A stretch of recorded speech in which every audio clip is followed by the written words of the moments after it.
அவர்களை அமெரிக்க அரசு செய்தது தவறு என்று கண்டிப்பதற்கு தெம்பும் திராணியும் இல்லாத ஒரு பாஜக அரசு இங்கே இருக்கிறது என்றால் இவர்கள் யார்? ஆட்சியாளர்களா?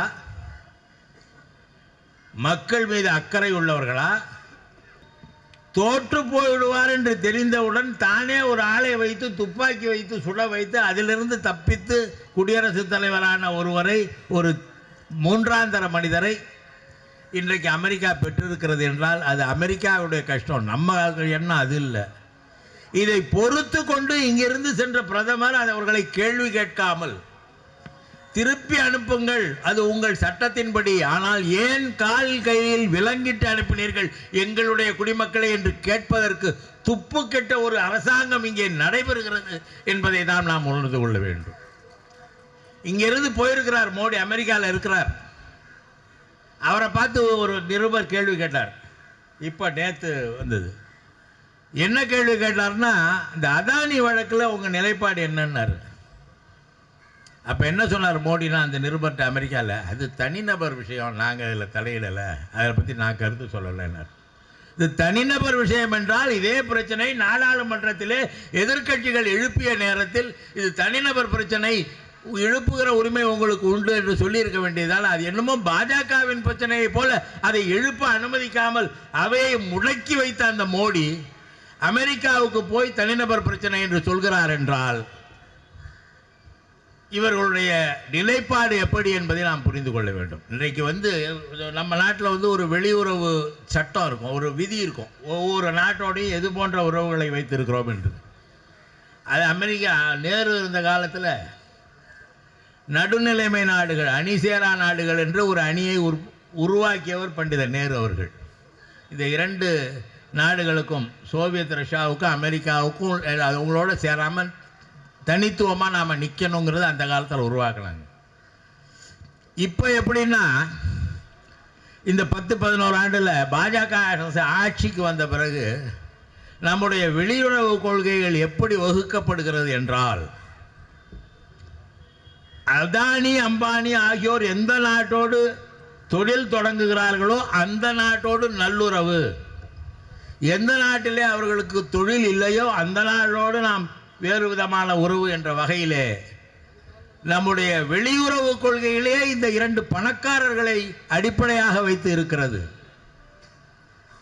அப்படிப்பட்ட ஒரு மோசமான ஆட்சி இங்கே நடைபெற்று கொண்டிருக்கிறது. இங்கே உள்ள மனிதர்கள், இந்திய குடிமக்கள் அவமானப்படுத்தப்படுகிறார்கள் என்பதை உணராத,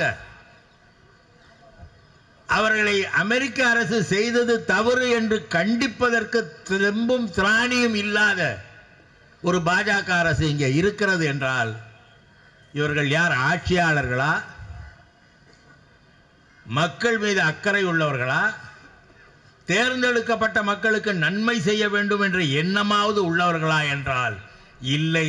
இவர்களுடைய நோக்கம் இந்த நாட்டு மக்கள் அல்ல, இவர்களுடைய நோக்கம் இந்திய குடிமக்கள் அல்ல. இவர்களுடைய நோக்கம் இந்த மதத்தை பரப்புவது, தங்களுக்கு வேண்டிய ஆட்களுக்கு உதவி செய்வது, மற்றவர்களை பற்றி அறவே கவலைப்படாத நிலை. அங்கே சென்றார்கள் அல்லவா 2 லட்சம் பேர், இந்த வந்து விட்டார்கள். குறைந்தபட்சம் அவர்களை அமெரிக்காவில் வேலை கிடைக்காமல் வந்து விட்டார்கள். இந்த 2 லட்சம் பேருக்கு நாளைக்கு நான் வேலை தரேனாவது சொல்லணுமா? சொல்ல மாட்டார். ஏன்னா கொடுக்க முடியாது, அவங்களுடைய நிர்வாகத்தில் அது கிடையாது. அந்த நிர்வாக திறமை, ஆண்டுக்கு 2 கோடி பேருக்கு வேலை தருகிறோம் என்று சொன்னார், தரவில்லை. காங்கிரஸ் கட்சி MS சாமிநாதன் குழு அறிக்கையை குப்பையிலே போட்டுவிட்டது. நாங்கள் வந்தால் முழுமையாக நிறைவேற்றுவோம், 150% அடிப்படை ஆதார விலையை நிர்ணயிப்போம் என்று சொன்னார். இன்று வரை நடைபெறவில்லை. விவசாயிகள் போராடி கொண்டிருக்கிறார்கள். இப்படி மக்களை பற்றி கவலைப்படாத ஒரு அரசு இங்கே இருக்கிறது. அதனாலே இந்த அரசை பற்றி நாம் கவலைப்பட வேண்டியதில்லை என்ற எண்ணத்திலே தான் டொனால்ட் ட்ரம்ப் இதை செய்திருக்கிறார். நாளைக்கு ஒரு அமெரிக்க பிரஜை இங்கே வந்தால் இதையே நாம் செய்வோம் என்று சொல்ல முடியுமா? அவங்களால் முடியாது. உங்களுக்கு அந்த துணிவு கிடையாது. காரணம், நீங்கள் ஆட்சி நடத்துவது இந்த நாட்டு மக்களுக்காக இல்லை, 2 பணக்காரர்களுக்காக நடத்துகிறீர்கள். அவர்களுக்கு என்ன பிடிக்குமோ அந்த வகையில் தான் நீங்கள் அடுத்த நாட்டோடு, அண்டை நாட்டோடு உறவு வைத்துக் கொண்டிருப்பீர்கள். இப்படி ஒரு கேடுகட்ட ஆட்சி, இப்படி இந்திய மக்களை, இந்த குடியுரிமை பெற்ற மக்களை பற்றி கவலைப்படாத ஒரு ஆட்சி, இவர்கள் இப்படி அந்நிய நாட்டினால் அவமானப்படுத்தப்பட்டிருக்கிறார்கள், இவர்களை கண்டிக்க வேண்டும் என்கிற உணர்வு கூட இல்லாத ஆட்சி, அங்கே இருக்கிற பிரதமர் அங்கே இருக்க ஜனாதிபதியை பார்த்து நீங்கள் ஏன் அப்படி அனுப்பினீர்கள் என்று கேட்கலாம் அல்லவா? கேட்பது அவர்கள் நோக்கம் இல்லை, அதனால தான் கேட்கவில்லை. இந்த மக்களுக்கான அரசாக இவர்கள் ஆட்சி நடத்தவில்லை. நாம் அதை புரிந்து கொள்ள தவறிவிட்டோம். இந்திய மக்கள் அதை புரிந்து கொள்ள தவறிவிட்டார்கள். அதனாலே தான் எல்லா இடங்களிலும் நாட்டுக்குள்ளேயே ஒரு முதல்ல பேசும்பொழுது அந்த குடியுரிமை சட்டத்தை பற்றி சகோதரர் திருமாவளவன் பேசினார். இஸ்லாமியர்களை தவிர மற்றவர்களெல்லாம் இந்துக்கள் எல்லாம் உள்ளே வந்தார் என்று வரலாம் என்று சட்டம் இருக்கிறதுனார். அதுலேயும் ஒரு கொடுமை, தமிழ் இந்துக்களுக்கு அந்த சட்டத்திலே இடமில்லை. இலங்கையிலே இருந்து வருகிற தமிழ் இந்துக்களுக்கு அந்த சட்டத்திலே அனுமதி இல்லை. அவர்கள் இன்னும் அகதி முகாம்களிலே தான் இருக்கிறார்கள். இந்த சட்டம் அவர்களை அனுமதிக்கவில்லை. இத்தனைக்கும் பண்டாரநாயக்கா ஒரு ஒப்பந்தம் வந்துச்சு முன்னால, மொரார்ஜி தேசாய் சீமாவ பண்டாரநாயக்கா ஒப்பந்தத்தின்படி, சாஸ்திரி பண்டாரநாயக்கா ஒப்பந்தத்தின்படி 5.25 லட்சம் தமிழர்கள் இலங்கையில் உள்ள தமிழர்களை இங்கே எடுத்து நம்முடைய நாட்டு குடிமக்களாக்கி கொள்ள வேண்டும் என்று ஒரு ஒப்பந்தம் ஏற்பட்டது.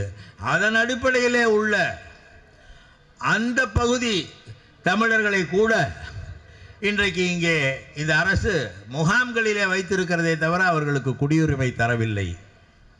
இப்படி ஒரு மோசமான ஆட்சி, அப்படி ஒரு மோசமான ஆட்சியை கேட்குமா? 2 பேரும் மகா திருடர்கள், 2 பேரும் மக்களுக்கான ஆட்சி நடத்தாதவர்கள், 2 பேரும் மனிதாபிமானம் அற்றவர்கள். ஆகவே இந்த 2 பேரின் மீது அந்த மக்கள் நம்பிக்கை வைத்து அவர்கள் ஏமாந்து போகிறார்கள். வந்த உடனே கனடாவை நான் இந்தியாவில் சேர்த்துக்கிறேன், இது அமெரிக்காவில் சேர்த்துக்கிறேன், கிரீன்லாண்டு அமெரிக்காவில் சேர்த்துக்கிறேன்னு பேசுகிறார் அந்த ஆள். அப்போவே அந்த ஆளை பற்றி தெரிஞ்சுக்க வேண்டாம். அப்படிப்பட்ட ஒரு ஆள் இங்கே இவர் எல்லாம் ஒரே நாடாக்கு, ஒரே தேசம், ஒரே தேர்தல். எப்படி ஒரே தேர்தல் நடத்துவேன்? ஏன்னா 2 பேருக்கும் அதிகாரம் அவர்களை ஆட்டி படைக்கிறதே தவிர மனித நலம், மக்கள் நலம் அவர்கள் மனதில் துளியும் இல்லை என்பதை வெளிக்காட்டி கொண்டே இருக்கிறார்கள். இவர்களை தூக்கி அடிப்போம், இந்தியர்களின் சுயமரியாதையை காப்போம் என்று சொல்லி இந்த நல்ல வாய்ப்புக்கு நன்றி கூறி விடைபெறுகிறேன். வணக்கம்.